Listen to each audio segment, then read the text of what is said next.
అయితే సార్ ఇప్పుడు రాధా గాయత్రి కేసు గురించి మనం మాట్లాడుకుంటే హ్మ్. ఇతనికేమో అనుమానం అనేసి వాళ్ళ కుటుంబ సభ్యులు ఆరోపిస్తున్నారు. హ్మ్. సో ఇతనేమో నాకేం తెలియదు అంటున్నాడు.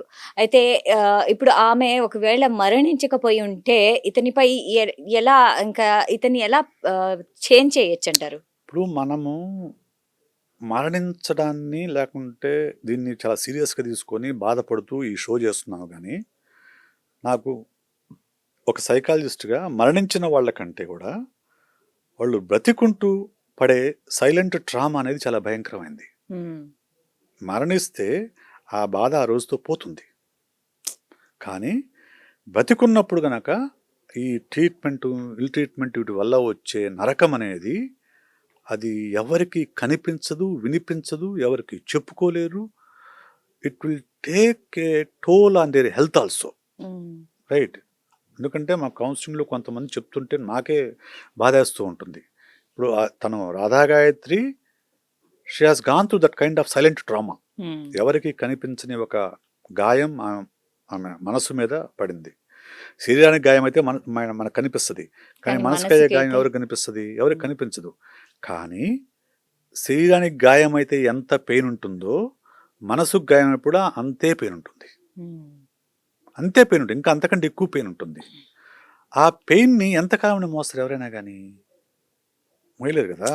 అవును. సో, అటువంటి పెయిన్ ఉన్నప్పుడు వెంటనే ఎవరికోళ్ళకి చెప్పాలి. హ్మ్. చెప్పుకొని దాన్ని దించుకోవాలి. లేదు చెప్పుకునేవాళ్ళు లేనప్పుడు ఒక ప్రొఫెషనల్ హెల్ప్ తీసుకోవాలి. ఒక సైకాలజిస్ట్‌నో, సైకియాట్రిస్ట్‌నో కలిసి నాకిలాగ వస్తుంది. దీనివల్ల నాకు ఫ్రస్ట్రేషన్ వస్తుంది అని చెప్తే, ఆ పెయిన్ ఎలా హీల్ చేసుకోవాలో we will provide some tools and techniques మేము ప్రొవైడ్ చేస్తాం. హుహు. అలా కాకుండా దాన్ని మనసులోనే పెట్టుకుంటే, అది మనసుతోనే ఆగదు. ఆ మనసులో ఉన్న బాధ శరీరం పైన కూడా ప్రభావం చూపిస్తుంది.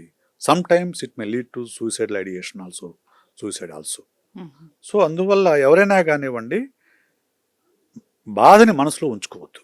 ఎవరికో ఒకళ్ళకి చెప్పుకోవాలి. ఎవరికోళ్ళు చెప్పుకోవాలి. హ్మ్. సో దాంతో సొల్యూషన్ అన్నా వస్తుంది. కొంత కొంత సొల్యూషన్ గాదు. హ్మ్. అట్‌లీస్ట్ కొంత సాంత్వన దొరుకుతుంది. హ్మ్. సొల్యూషనే కావాలని అంటే you have to consult a professional psychologist. Right. అయితే ఇది మరీ తక్కువ పీరియడ్ కదా! 8 మంత్సే అయింది వాళ్ళకి పెళ్ళయ్యి. వాళ్ళు ఇప్పుడిప్పుడే అర్థం చేసుకుంటున్నారు. పైగా వాళ్ళు చాలా రోజులు కలిసి కూడా లేరంట. వాళ్ళ వాళ్ళ ఆమె ఉద్యోగరీత్యా. గుర్గావు, ఇతను హ్మ్. పూణే అనుకుంటాను. ఆ! సో, హ్మ్. అది కూడా ఆ దూరం గూడా వాళ్ళని అంటే అర్థం చేసుకోలేకపోయారా ఇద్దరు? ఇప్పుడు ఖచ్చితంగా దూరంగా ఉంటే హ్మ్. కలిసి ఒక చోట లేకపోతే నీకేం అర్థమవుతారు మనిషి? హ్మ్. ఇప్పుడు ఫోన్‌లో మాట్లాడుకుంటే ఏం మాట్లాడుకుంటాము? ఎంతసేపు మాట్లాడుకుంటాము మహా అయితే? ఎంత కొత్తగా పెళ్ళైనా గానీ ఒక గంట, 2 గంటలు మాట్లాడుకుంటారు. గంట, 2 గంటలు ఏం చెప్పుకుంటారు? ఈరోజు ఆఫీస్ ఎలా అయింది? ఏం తిన్నావు? ఇవే మాట్లాడుకుంటారు ఎక్కువ. అంతకంటే కొంచెం కొంచెం రొమాంటిక్ విషయాలు మాట్లాడుకుంటారు. కానీ మనిషి బిహేవియర్ కానీ తెలీదుగా. హ్మ్. మనిషి బిహేవియర్ తెలీదు కదా! కలిసి 2, 3 రోజులు పూర్తిగా ఫుల్ రొమాంటిక్ మూడ్‌లో ఉంటారు. ఇంక మిగతా ఇవన్నీ ఏం పట్టవు. హ్మ్. రైట్. అది ఒక కారణం అయి ఉండొచ్చు. ఒకటి. ఇతని హైపర్ విజిలెన్స్ కూడా ఒక కారణం అయి ఉండొచ్చు. ఇతను ప్రతి ట్రాకర్ పెట్టారంటున్నారు. ప్రతిసారి ఫోన్ చేసి ఎక్కడున్నావని అడగటము. ఇవన్నీ కూడా అమ్మకి సఫకేషన్‌గా ఫీల్ అయ్యి ఉండొచ్చు. హ్మ్. మరి ఏమన్నా మాట్లాడినాడేమో మనకు తెలియదు. అతను తెలీదు మనకు. సో, ఇవన్నీ కూడా ఆమె సఫకేషన్ ఫీల్ అయ్యి అందుకనే ఆవిడ వాళ్ళ మదర్‌తో ఫోన్ చేసి నేనొచ్చి మాట్లాడతాను మీతో అని చెప్పేసి చెప్పింది. హుహు. అంటే దేర్ ఈజ్ సమ్ ఇష్యూ హ్మ్. ఏదో ప్రాబ్లమ్ అయితే అమంగ్. ఉంది. హ్మ్. ప్రాబ్లమ్ అయితే ఉంది. హ్మ్. అది ఎంత సివియరు, ఆ ప్రాబ్లమే దీనికి కారణమా? అతను దాని వల్ల చంపాడా? లేకుంటే ఆమె ప్రమాదవశాత్తు మరణించిందనే విషయం ఇంకా కేసు పైగా విచారణలో గాని పోలీసుల తెలీదు. విచారణలో కూడా బయట నుంచి ఏ వ్యక్తి రాలేదు. హ్మ్. అండ్ హ్మ్. వీళ్ళు ఆల్కహాల్ కూడా తీసుకున్నారు అని అతనే అంటున్నాడు మరి. హ్మ్. సో ఏది మిడ్‌నైట్ 2 వరకు తాగారట.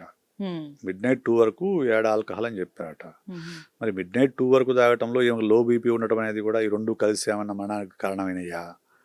లేకంటే ఆల్కహాల్ తాగిన తర్వాత ఏమన్నా చేశారా? ఇవన్నీ మనకు తెలీదు. మనం ఓకే. వి అంటే కాంట్. ఆమె ముక్కులోంచి రక్తం వచ్చినట్లు చెప్తున్నారు హ్మ్. మరి. హ్మ్. హ్మ్. ఇది అంటే ఏదైనా కొట్టడం వల్ల వచ్చిందంటారా? లేకుంటే ఏదైనా సంఘటన జరిగి ఉంటుందంటారా? నేను అక్కడ లేను కాబట్టి నేను చెప్పలేను. సార్ మన భారతదేశము వివాహ వ్యవస్థ చాలా గొప్పది మన దేశంలో. సో, అది చూస్తుంటే ఇప్పుడు రాను రాను మనము చూస్తూనే ఉన్నాం రకరకాలుగా మారుతుంది. అయితే ఇప్పుడు పెళ్లి చేసుకోవాలనుకుంటే ఒక అబ్బాయి ఎలా సిద్ధంగా ఉండాలి? అండ్ అమ్మాయి ఎలా సిద్ధంగా ఉండాలి? అబ్బాయి అయినా, అమ్మాయి అయినా గానీ పర్ఫెక్ట్ మ్యారేజ్ ఉండదనే విషయాన్ని తెలుసుకొని సిద్ధంగా ఉండాలి. పర్ఫెక్ట్ మ్యారేజ్ ఉండదు అనేసి. ఉండదు. అంటే ఇది ఎప్పుడన్నా బ్రేక్ అలా కాదు, పర్ఫెక్ట్ బ్రేకప్ కాదు, పర్ఫెక్ట్ మ్యాచ్ ఉండడం అంటే అంటే ఐడియల్ కపుల్ అంటూ ఉండరు.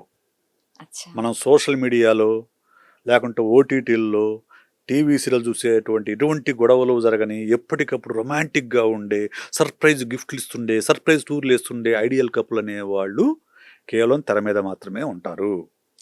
సోషల్ మీడియాలో కనిపించే ఐడియల్ కపుల్ అందరూ కూడా అవి తెర మీద కనిపించే, స్క్రీన్ మీద కనిపించే, కానీ వాళ్ళ జీవితాల్లో ఏముందో ఎవరికి తెలియదు.